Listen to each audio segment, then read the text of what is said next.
Part 1. You will hear a man phoning a woman about an advertisement he has seen in the paper for some furniture.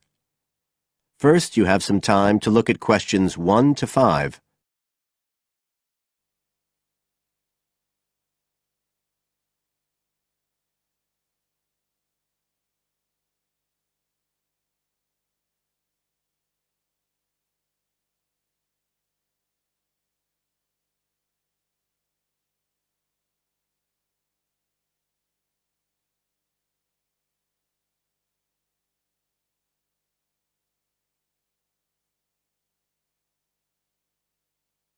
As you listen, because you will not hear the recording a second time. Listen carefully and answer questions 1 to 5.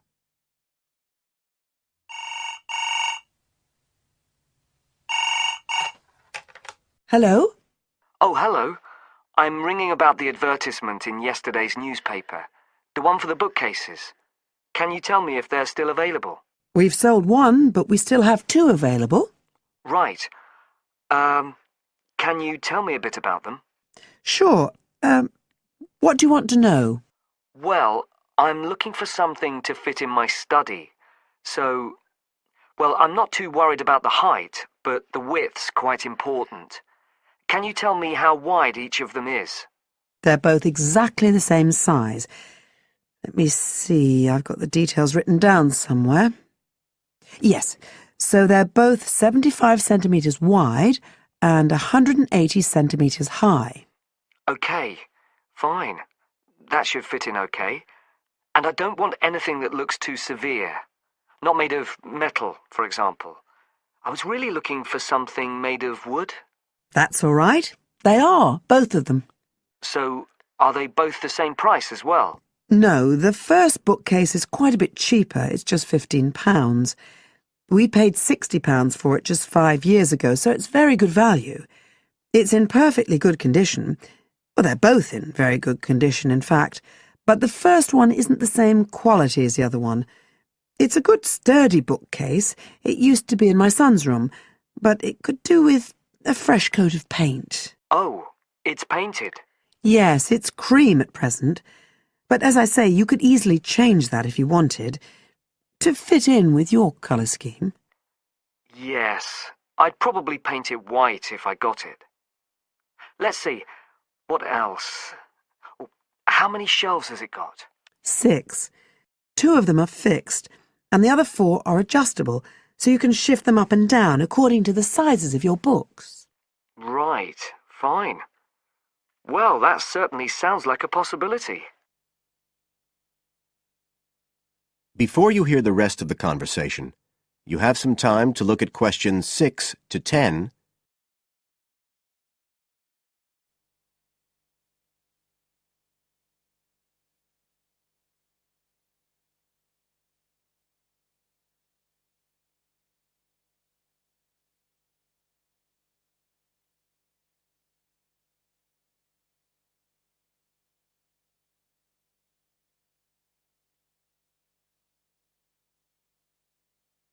Now listen and answer questions 6 to 10. But the second one's a lovely bookcase too. That's not painted, it's just the natural wood colour, dark brown. It was my grandmother's, and I think she bought it sometime in the 1930s, so I'd say it must be getting on for 80 years old, so it's very good quality. They don't make them like that nowadays. And you said it's the same dimensions as the first one? Yes, and it's got the 6 shelves, but it also has a cupboard at the bottom that's really useful for keeping odds and ends in. Right. Oh, and I nearly forgot to say, the other thing about it is it's got glass doors, so the books are all kept out of the dust. So it's really good value for the money. I'm really sorry to be selling it, but we just don't have the room for it. So what are you asking for that one? £95. It's quite a bit more, but it's a lovely piece of furniture. A real heirloom. Yes. All the same, it's a lot more than I wanted to pay. I didn't really want to go above 30 or 40. Anyway, the first one sounds fine for what I need. Just as you like. So, Is it all right if I come round and have a look this evening? Then, if it's okay, I can take it away with me. Of course. So you'll be coming by car, will you? I've got a friend with a van, so I'll get him to bring me round. If you can just give me the details of where you live. Sure. I'm Mrs. Blake. Blake. That's right. And the address is 41 Oak Rise. That's in Stanton. Okay, so I'll be coming from the town centre. Can you give me an idea of where you are? Yes. You know the road that goes out towards the university? Yes. Well, you take that road and you go on till you get to a roundabout. Go straight on, then Oak Rise is the first road to the right. Out towards the university, past the roundabout, first left. First right. And we're at the end of the road. Got it. So I'll be round at about 7, if that's all right. Oh, and my name's Connor. Connor Field. Fine. I'll see you then, Connor. Goodbye. Goodbye.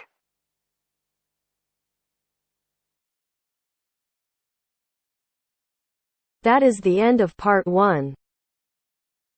You now have half a minute to check your answers.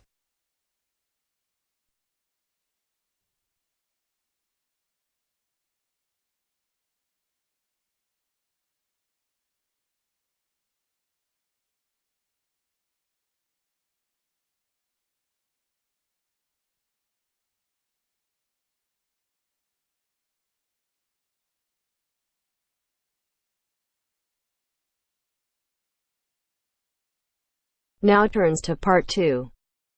Part 2. You will hear a talk about Runwell, a charity that raises money by organising running races. First, you have some time to look at questions 11 to 17.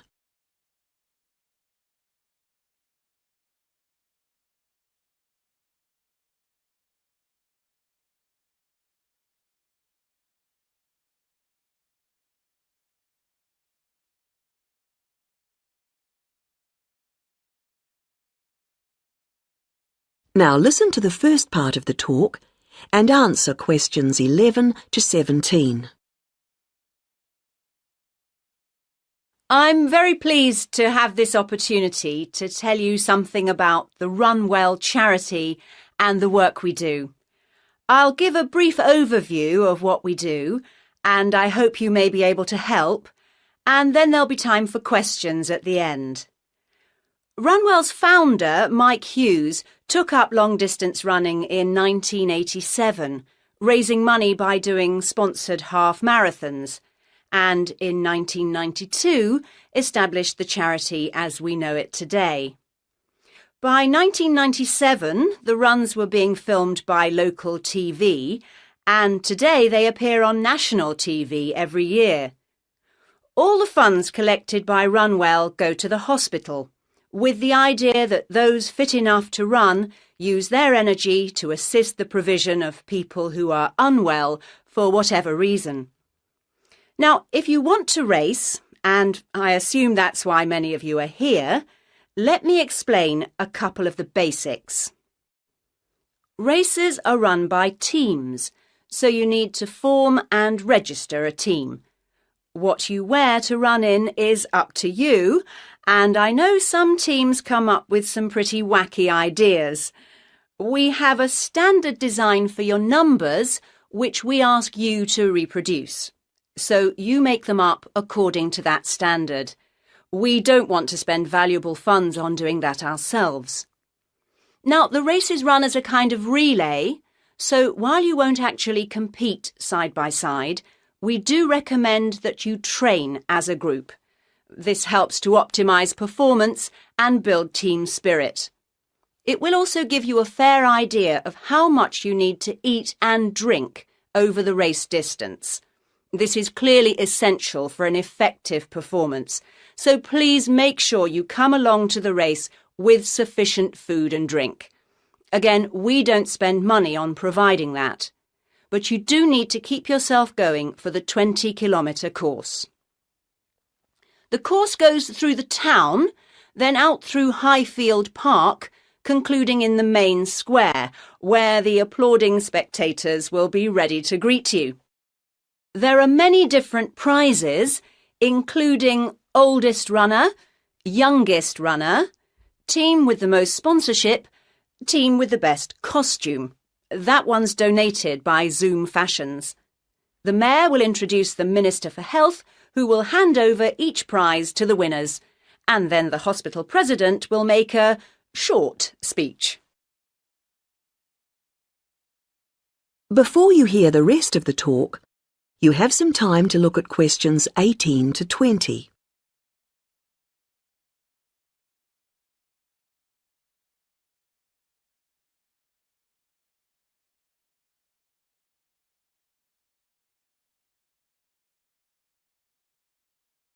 Now listen and answer questions 18 to 20. OK, that's the big race.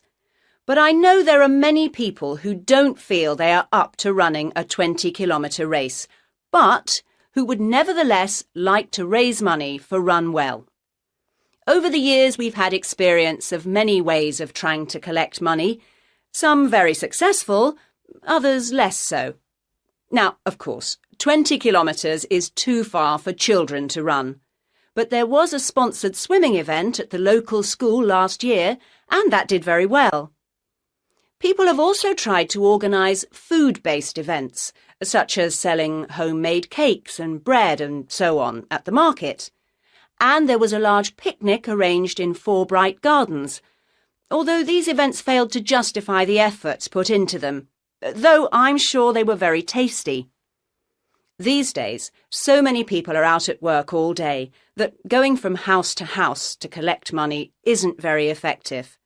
But it is possible to raise useful funds by selling small promotional items, such as badges with the Run Well motif on them. We're currently checking to see if postcards, perhaps showing the race's winners each year, might also be a good idea or not. We do appreciate the efforts that have gone into selling second-hand goods, but to be honest, the returns have not been very high on this. One very dedicated group organised a team quiz recently, which went very well, and it would be good to see more such activities. There's also been talk of a concert, but we'll have to see how plans for that progress. Now, are there any questions at this stage?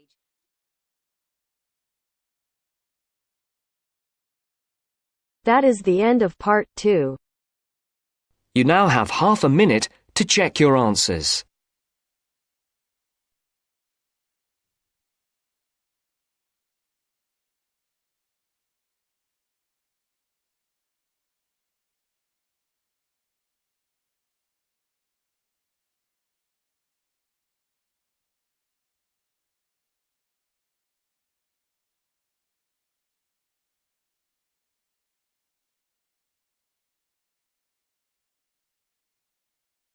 Now turns to part 3.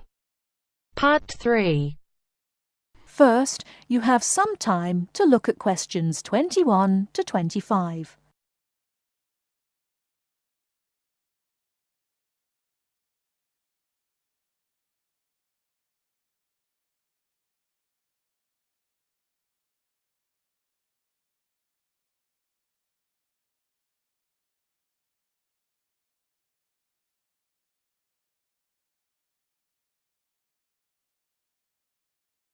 Now, listen carefully and answer questions 21 to 25. Welcome to Orientation Week.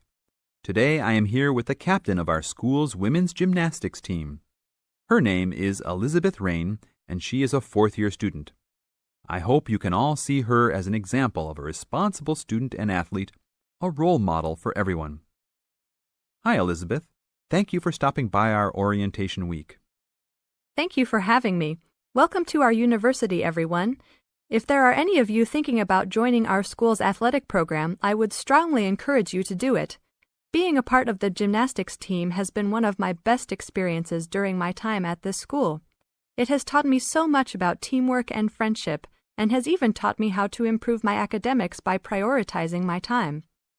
I have some questions that I am sure the students will want to know the answers to as well. First of all, how did you find the time to do well in classes as well as train for gymnastics? Prioritizing is the key. You must be very organized. Every day I wake up and I know what I must do for the day. I plan things in order of importance. For example, if today I have a competition for gymnastics in the afternoon, then I know I have to finish my homework and studying in the morning. In other words, keeping an organized schedule of your priorities is very important. Can you explain to the students a little bit about your study habits? Well, I usually try to take classes that I'm interested in. This way, I have no excuse not to study because I chose the classes out of my own preference. I separate my study time by class. For example, if I have 5 classes for this semester, I will study for 1 class a day from Monday through Friday, and then review for all of them on the weekend. I won't try and study for all 5 of my classes at one time. It is too hard to do that, to remember everything and not feel like you are going crazy. It is very important to focus the time that you set aside for studying. I do not study with the television on. I try to keep away from all distractions because I find that I learn better that way. But of course, how each individual will study depends on each person. Before you hear the rest of the talk, you have some time to look at questions 26 to 30.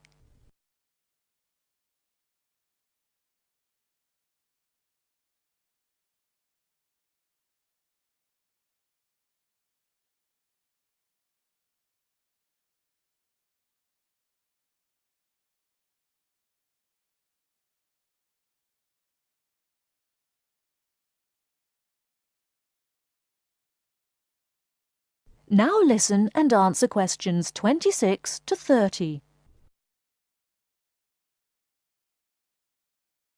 That sounds like good advice. Let's talk a little bit about your gymnastics career. How long have you been doing this sport for, and what has been the best moment of your college participation? Well, I've been participating in gymnastics since I was a kid. My parents got me involved in the sport. The best moment. I would have to say that there is not one single instance that stands out in my mind as the best moment, but more of a whole experience. My first year in university was definitely one of the best years of my life. I met my best friends that year and really learned to grow up and be independent. Our team went to the national championships that year, and it was an incredible experience, so I would count the whole year as my best experience in college. How about the worst moment? It is true everyone goes through bad experiences. My worst experience would have to be the fall of last year when I broke my wrist. I was unable to participate in sports for the remainder of the year and had to learn how to write with my left hand. I guess when I look back at it, though, even though I wouldn't wish this to happen to anyone, this experience definitely made me stronger as a person. It taught me to look at life with a new perspective and to really value the friends and family that are important and close to me. Thanks for your time, Elizabeth. Do you have anything else you want to tell the new students? Just have a good time. Don't stress out too much, but be responsible for your actions. Work hard and play hard. That's my motto for life. That is the end of part 3. You now have half a minute to check your answers.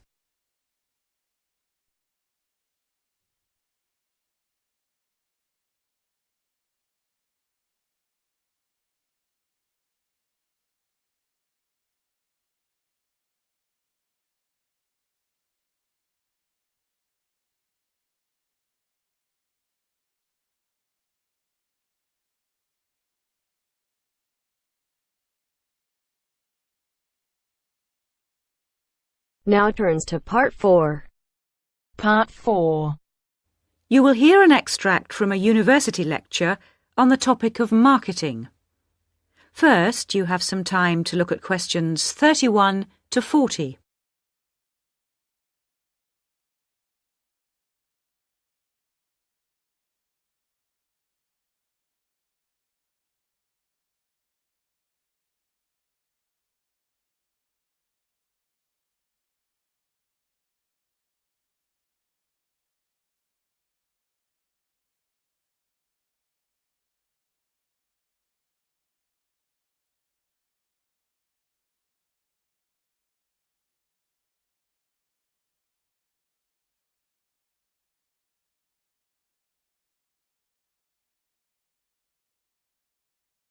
Now listen carefully and answer questions 31 to 40. Last week we looked at some general principles associated with marketing, and today I'd like to look at some of those points in a little more detail. So, what is marketing? Or put another way, what does the term marketing mean? Many people think of it simply as the process of selling and advertising, and this is hardly surprising when every day we are bombarded with television adverts, mail shots, and telephone sales. But selling and advertising are only two functions of marketing. In fact, marketing, more than any other business function, deals with customers. So perhaps the simplest definition is this one. Marketing is the delivery of customer value and satisfaction at a profit.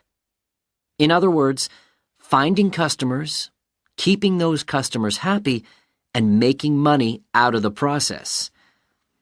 The most basic concept underlying marketing is the concept of human needs. These include basic physical needs for things like food, as well as warmth and safety. And marketers don't invent these needs. They're a basic part of our human makeup.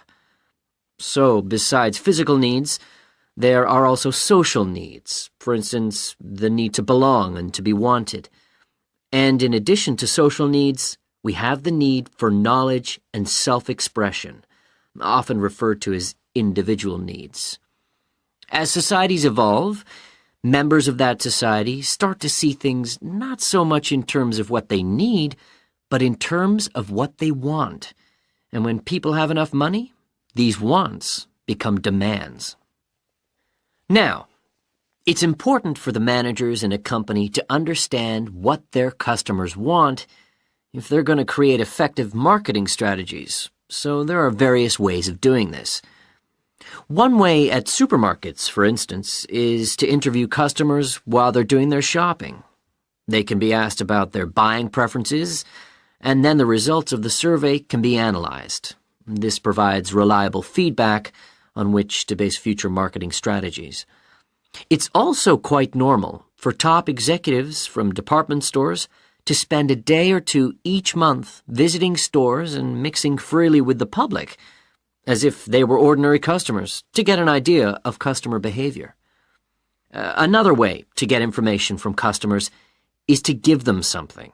For instance, some fast food outlets give away vouchers in magazines or on the street that entitle customers to get part of their meal for nothing.